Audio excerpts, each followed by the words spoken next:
सभी को नमस्कार। करियर फर्स्ट चैनल पर आपका स्वागत है। डिक्टेशन लिखने के लिए तैयार रहें। Ready start.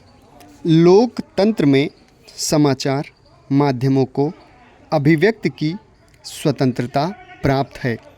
उनके द्वारा प्रकाशित अथवा प्रसारित और उस पर की गई टीका टिप्पणियों पर किसी प्रकार की रोक नहीं लगाई जाती। अतः समाचार पत्रों से अपेक्षा की जाती है कि उन्हें मर्यादित आचरण करना चाहिए। उन्हें किसी प्रकार की अफवाह की तह तक जाना चाहिए जिससे सत्य को प्रकाश में लाया जा सके। भारत जैसे देश में अफवाहों के माध्यम से सांप्रदायिक दंगे तक फैला दिए जाते हैं। तोड़ फोड़ की कार्यवाही कर सरकारी और निजी संपत्ति को क्षति पहुंचाई जाती है और कभी-कभी सत्ता परिवर्तन में भी सफलता प्राप्त की जाती है। उत्तेजनात्मक समाचारों से समाचार पत्र की बिक्री बढ़ती है, किंतु इसका कोई दीर्घकालिक लाभ नहीं मिलता। इससे जनता तुरंत तो भ्रमित होती है, किंतु बाद में सत्य का प्रकटीकरण होने पर उस समाचार पत्र की साख भी प्रभावित होती है। प्रायः यह देखा जाता है कि दोषी कोई और होता है, किंतु प्रारंभ में किसी निर्दोष को बलि का बकरा बना दिया जाता है। मीडिया द्वारा दिए गए समाचार के आधार पर क्रोधित जनता उस निर्दोष व्यक्ति के साथ ऐसा दुर्व्यवहार कर डालती है जिसकी क्षतिपूर्ति बाद में नहीं हो पाती।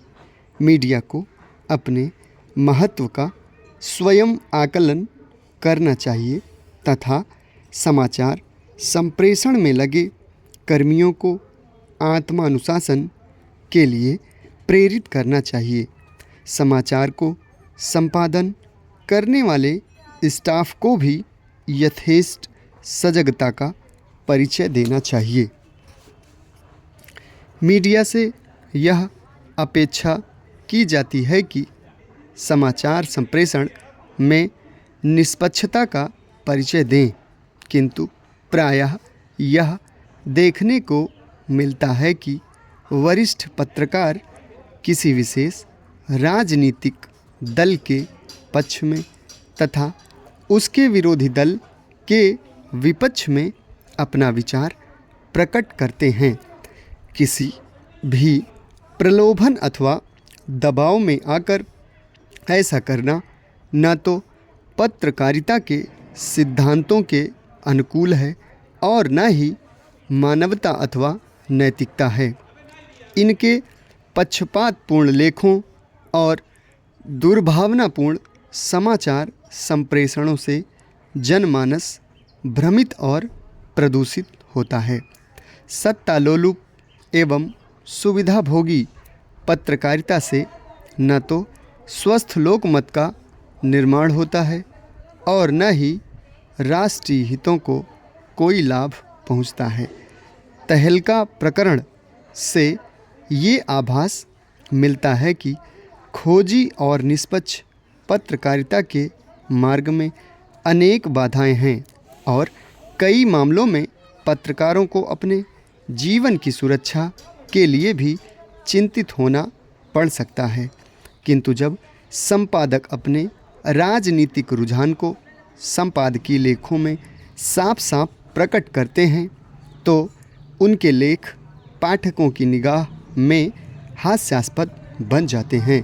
अतः मीडिया का यह दायित्व बनता है कि वह समाचार विश्लेषण में मर्यादा, संयम और निष्पक्षता पर विशेष ध्यान दे। अभिव्यक्ति की स्वतंत्रता को अभिव्यक्ति की प्रतिबद्धता का रूप नहीं प्रदान करना चाहिए। समाप्त। धन्यवाद।